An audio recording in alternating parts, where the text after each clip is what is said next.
রাগের মাথায় আপনি সন্তানকে বললেন তুই মর, ফেরেশতারা বলল আমিন।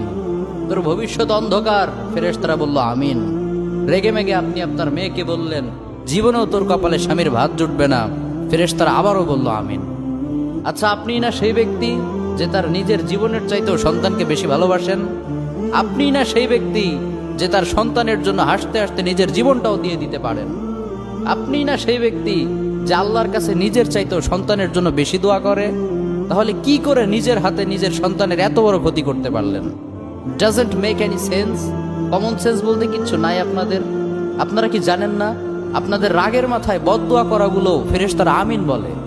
দাওয়াতুল ওয়ালিদ আলা ওয়ালাদি, বাবা মা তার সন্তানের জন্য যেই দোয়া করে সেটা ভালো হোক কিংবা বদদোয়া হোক, আল্লাহ সেটাই কবুল করে নেয়।